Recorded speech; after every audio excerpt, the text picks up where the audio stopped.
Punjabi singer Diljit Dosanjh ने हाल ही में अपने लाइव कॉन्सर्ट में देश में फ्री एजुकेशन की बात कही।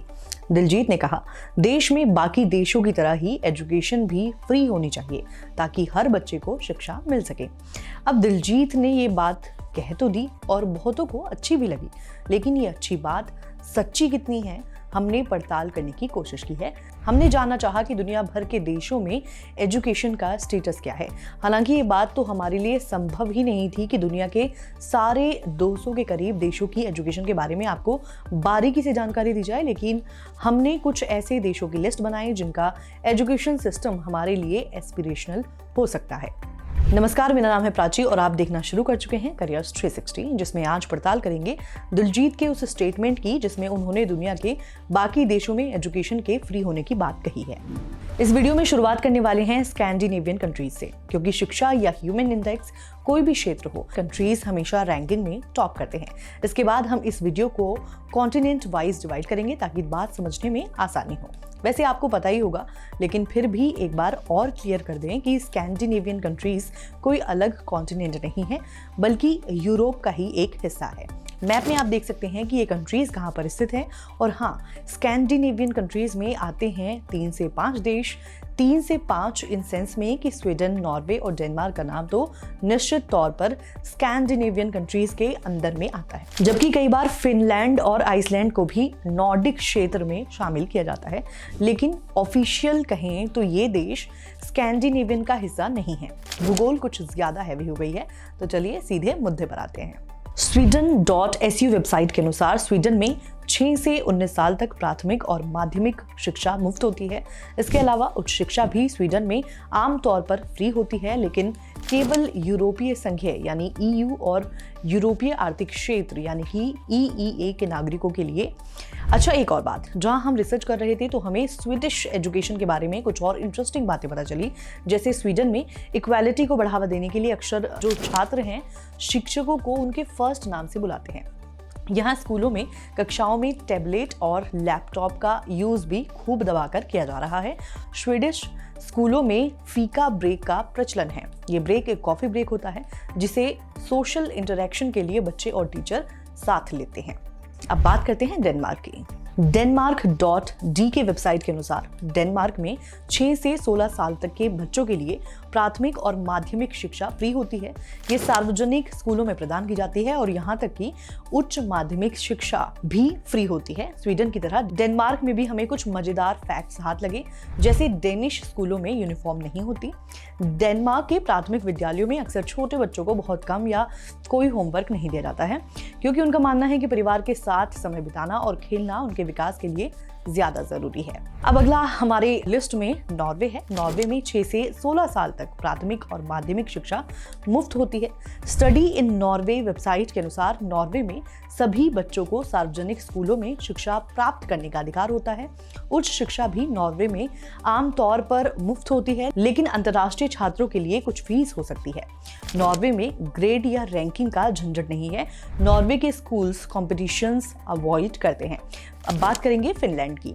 एजुकेशन फिनलैंड के अनुसार फिनलैंड में 7 से 16 साल तक बच्चों के लिए प्राथमिक और माध्यमिक शिक्षा फ्री होती है। फिनलैंड में सरकारी स्कूलों में शिक्षा पूरी तरह से फ्री होती है, जिसमें स्कूल सामग्री, परिवहन और यहाँ तक कि स्कूल भोजन भी फ्री होता है।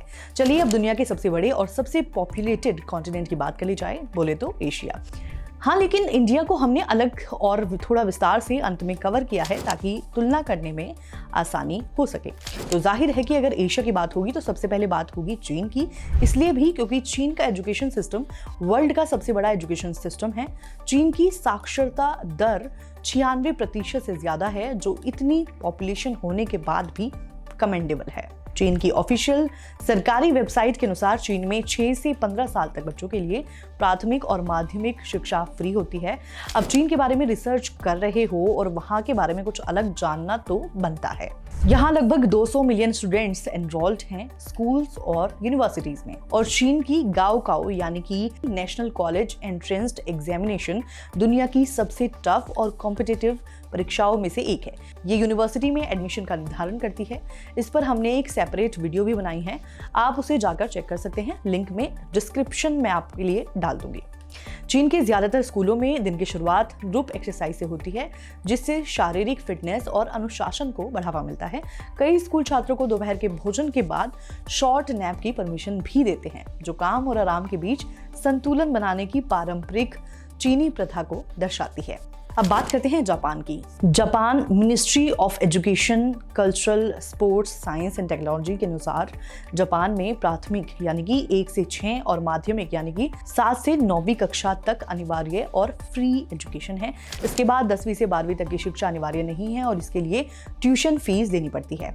ये तो हुआ दिलजीत के पॉइंट ऑफ व्यू से जापान का रिव्यू, लेकिन दुनिया की तीसरी सबसे बड़ी इकोनॉमी के एजुकेशन सिस्टम के बारे में हमें और भी मजेदार फैक्ट्स अपनी रिसर्च के दौरान मिले।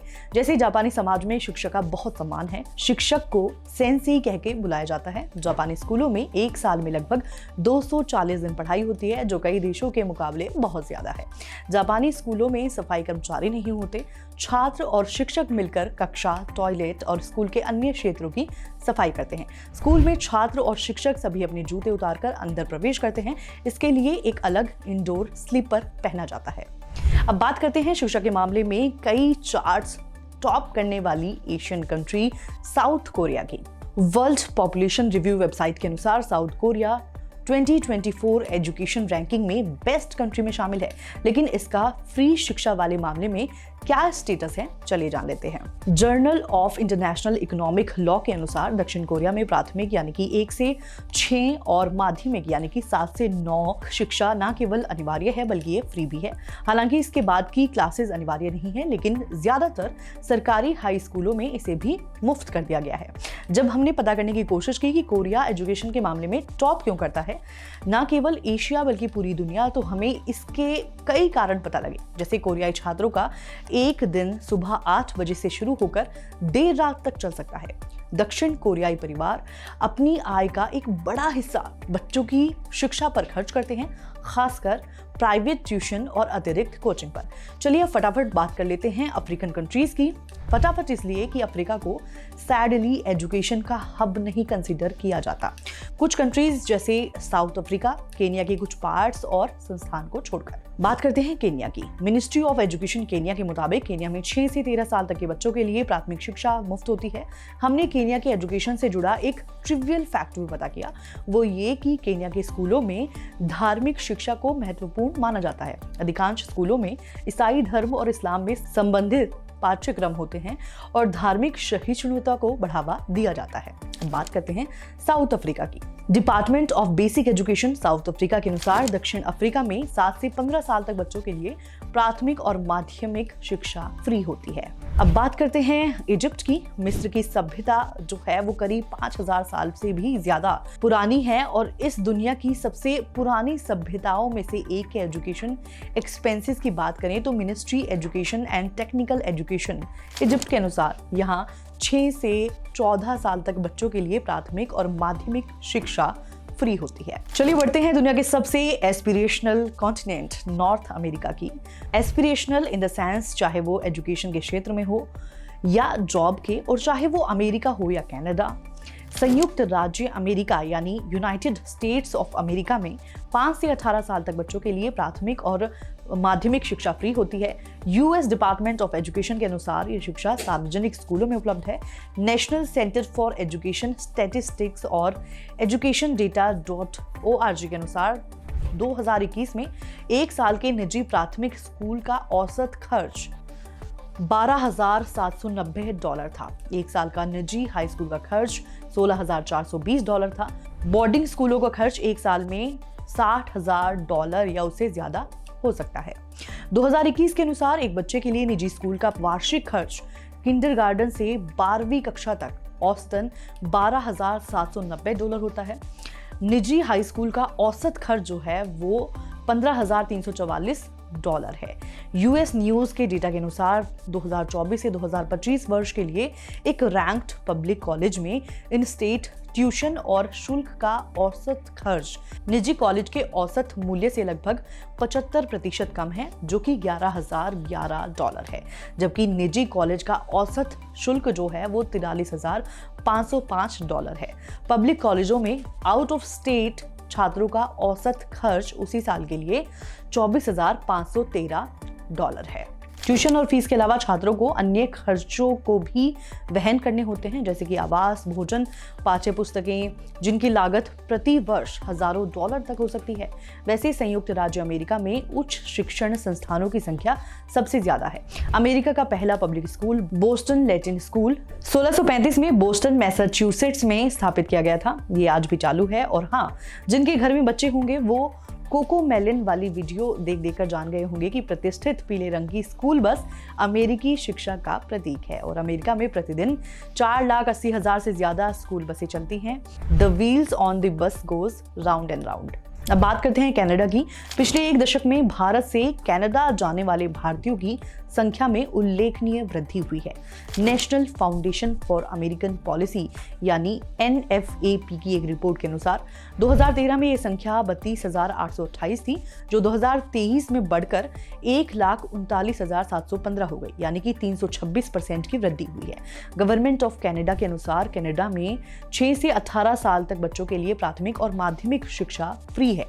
कनाडा में शिक्षा की जिम्मेदारी प्रांतों और क्षेत्रों के पास होती है और प्रत्येक प्रांत में मुफ्त शिक्षा की व्यवस्था है। कनाडा विश्व स्तर पर सबसे बड़ी स्कूल बस प्रणालियों में से एक का संचालन करता है, जिसमें बसें छात्रों को परिवहन करने के लिए सामूहिक रूप से प्रतिवर्ष 2 बिलियन किलोमीटर से ज्यादा की दूरी तय करती है। कनाडा विश्व में सबसे ज्यादा साक्षरता दर वाले देशों में से एक है, जहां 99% से ज्यादा वयस्क साक्षर हैं। अगर नॉर्थ अमेरिका से नीचे चलें तो पड़ता है साउथ अमेरिका, ऑफ कोर्स। और यहाँ का हमने सिर्फ एक देश ब्राजील लिया है, क्योंकि पेरू, अर्जेंटीना देशों को आप और कारणों से न्यूज में सुन सकते हैं, लेकिन एजुकेशन में अभी ग्लोबल वाहवाही से थोड़े दूर हैं ये देश। रही बात ब्राजील की, तो उसको लिस्ट में लेने के 2 कारण हैं। एक तो उसकी भारत के साथ गाहे बगाहे तुलना होती रही है, गोया वो भारत का मेले में बिछड़ा भाई हो। क्षेत्रफल, खेती जैसे कई मामलों में या तो भारत के ऑलमोस्ट बराबर या भारत से कॉम्पीट करता है। ब्राजील में 6 से 14 साल तक बच्चों के लिए प्राथमिक शिक्षा मुफ्त होती है और 15 से 17 साल तक माध्यमिक शिक्षा भी मुफ्त होती है। ये जो डेटा है वो मिनिस्ट्री ऑफ एजुकेशन ब्राजील के मुताबिक है। ब्राजील के स्कूलों में 0 से 10 तक ग्रेडिंग सिस्टम का यूज किया जाता है, जहां 10 में से 5 पासिंग ग्रेड होता है और उससे ज्यादा अच्छे ग्रेड के लिए 6 से ज्यादा अंक प्राप्त करने की आवश्यकता होती है। ब्राजील के स्कूल अपने त्योहारों और सांस्कृतिक कार्यक्रमों के लिए जाने जाते हैं, जिनमें कार्निवाल और फेस्टा जुनीना जैसे समारोह शामिल हैं, जो ब्राजील की समृद्ध सांस्कृतिक विरासत को प्रदर्शित करते हैं। चलिए अब चलते हैं यूरोप, यूनाइटेड किंगडम और बात करते हैं वहां के। UK government department for education के अनुसार इंग्लैंड, वेल्स, स्कॉटलैंड और उत्तरी आयरलैंड में 5 से 18 साल तक के बच्चों के लिए प्राथमिक और माध्यमिक शिक्षा मुफ्त होती है। यूके में प्राथमिक स्कूल के बच्चों को स्कूल भेजने की लागत परिवारों के लिए कम से कम 92,427 रुपए प्रति वर्ष होती है।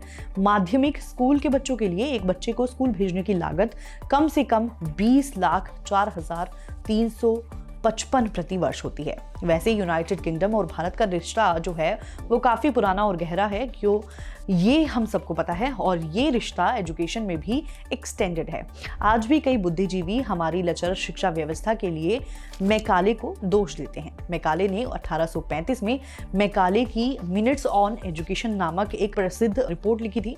इस दस्तावेज में उन्होंने भारत में शिक्षा प्रणाली को अंग्रेजी भाषा और पाश्चात्य विचारों पर आधारित बनाने का सुझाव दिया।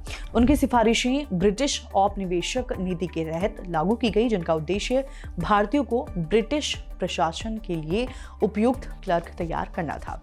बहरहाल अगर मैकाले के मूल देश ब्रिटेन की बात करें तो 1440 में स्थापित ईडन कॉलेज ब्रिटेन के सबसे पुराने और प्रतिष्ठित पब्लिक स्कूलों में से एक है, जो ब्रिटेन के कई प्रधानमंत्रियों, राजघरानाओं और अन्य उल्लेखनीय हस्तियों को शिक्षित करने के लिए जाना जाता है।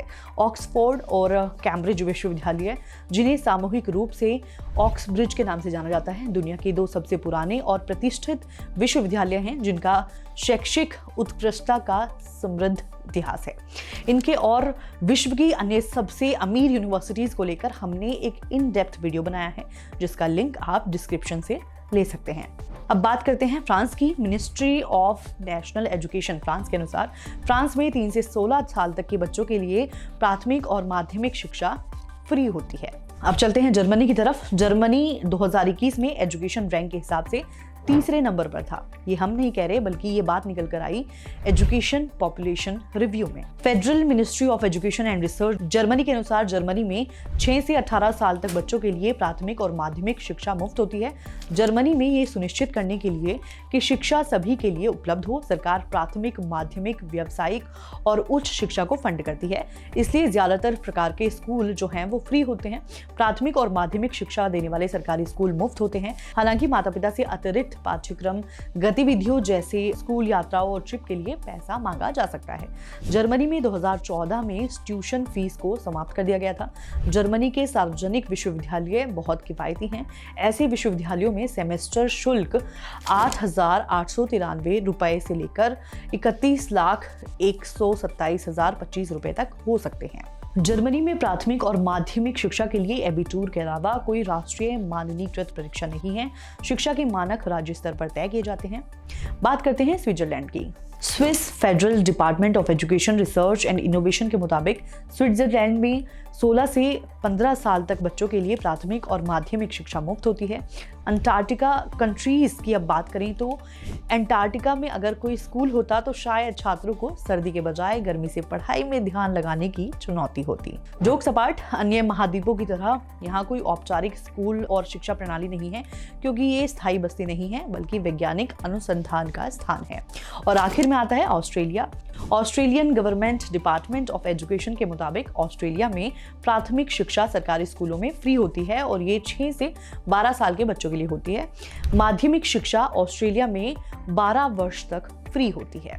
अब बात करते हैं अपनी लिस्ट के सबसे आखिरी देश न्यूजीलैंड की। सॉरी, अभी इंडिया बचता है, तुलना तो उसी से करनी है ना। मिनिस्ट्री ऑफ एजुकेशन न्यूजीलैंड के मुताबिक न्यूजीलैंड में 5 से 19 साल तक के बच्चों के लिए प्राथमिक और माध्यमिक शिक्षा मुफ्त होती है। तो हमने सबसे बड़े, सबसे फेमस और एजुकेशन के क्षेत्र में दिग्गज देशों की बातें तो कर ली कि कहाँ पर शिक्षा फ्री है, कहाँ पर महंगी है और कहाँ पर अनअफोर्डेबल है। हालांकि एक कॉमन डिनोमिनेटर निकल के आता है। ज्यादातर देशों में शिक्षा, खास तौर पर बेसिक एजुकेशन, न केवल अनिवार्य है बल्कि पूरी तरह मुफ्त भी है। कम से कम सरकारी स्कूलों में तो। दिलजीत की आधी बात तो सही हो जाती है कि बाकी देशों में शिक्षा मुफ्त है, लेकिन तुलना करने के लिए जरूरी है जानना कि क्या हमारे देश में इसके पैसे लगते हैं। चूंकि हमने सबको बेसिक एजुकेशन पर जज किया है, इसलिए भारत के लिए भी मानक जो है वो हम सेम ही रखने वाले हैं। ऑन पेपर्स अगर बात करें तो ना केवल भारत में बेसिक एजुकेशन भी फ्री है, बल्कि भारत में शिक्षा का अधिकार संविधान प्रदत्त है।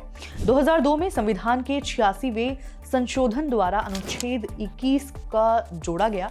इसके अनुसार 6 से 14 वर्ष की आयु के सभी बच्चों को मुफ्त और अनिवार्य शिक्षा का मौलिक अधिकार है। इस अधिकार को प्रभावी बनाने के लिए 2009 में निःशुल्क और अनिवार्य बाल शिक्षा का अधिकार अधिनियम पारित किया गया, जिसे अप्रैल 2010 से लागू किया गया। आपने मुफ्त और निःशुल्क जैसे शब्दों पर जरूर गौर किया होगा, लेकिन और क्लियर तरीके से बताऊं तो अधिनियम के अनुसार निःशुल्क शिक्षा का तात्पर्य है कि किसी भी बच्चे को जिसे उसके माता पिता या अभिभावकों द्वारा स्कूल में दाखिल किया गया है, किसी प्रकार की फीस या प्रभार नहीं देना होगा जिससे उनकी प्रारंभिक शिक्षा में बाधा उत्पन्न हो। अनिवार्य शिक्षा का अर्थ है कि राज्य सरकार और स्थानीय प्राधिकरण 6 से 14 साल के सभी बच्चों के लिए प्रवेश, उपस्थिति और प्रारंभिक शिक्षा की पूर्णता सुनिश्चित करेंगे। तो क्या दिलजीत का भारत के बारे में कथन एकदम गलत है? यदि ऑन पेपर्स देखें तो हाँ, लेकिन हमें ग्राउंड रियलिटी भी जान लेनी चाहिए, क्योंकि आप भी मानते होंगे कि भारत में कागजों की सच्चाई और जमीनी हकीकत में बीच जमीन आसमान का फर्क है। तो चलिए पहले कुछ डेटा पॉइंट्स पर बात करते हैं। देश में आज भी 1 लाख से ज्यादा सरकारी स्कूल केवल एकल शिक्षकों के भरोसे चल रहे हैं, जिससे शिक्षा की गुणवत्ता पर प्रतिकूल प्रभाव पड़ता है। और ये बात निकल के आई है शिक्षा के जुड़े सबसे बड़े और सबसे रीसेंट सरकारी सर्वे से। इस पर एक हमने अलग से भी वीडियो बनाई है, जिसका लिंक आप डिस्क्रिप्शन से ले सकते हैं। 2014 से 2015 के बाद से शिक्षा के बजट में भी कमी देखने को मिली है, जिससे शिक्षा संबंधी योजनाओं और संसाधनों की उपलब्धता प्रभावित हुई है। 2014 से 2015 में शिक्षा के लिए आवंटित बजट भारत सरकार के कुल बजट का 4.14% था, जो 2019 से 2020 में 3.4% हो गया। और अगर ब्रिटिश काउंसिल नाम के वेब पोर्टल की माने तो देश साल में जितना पैसा खर्च करता है उससे बहुत कम हिस्सा ही पढ़ाई पर खर्च होता है, सिर्फ 2.5% हिस्सा। हालांकि इसमें भी सिर्फ केंद्र सरकार का खर्च गिना गया है। राज्य सरकारें भी शिक्षा पर बहुत बड़ा पैसा खर्च करती हैं, लेकिन फिर भी साफ है कि सरकार की प्राथमिकताओं में शिक्षा कौन से नंबर पर आती है। 2011 की जनगणना के अनुसार आज भी भारत में ऐसे बच्चों की संख्या 78 लाख से ज्यादा है जो स्कूल जाना चाहते हैं, लेकिन विभिन्न पारंपरिक समस्याओं के कारण स्कूल नहीं जा पाते हैं। अब सोचिए, ये तो 2011 की बात है, 2024 में इसकी क्या स्थिति है हम नहीं जानते। क्यों? क्योंकि 2011 के बाद से भारत में जनगणना ही नहीं हुई, जो हर 10 साल में एक बार होती है।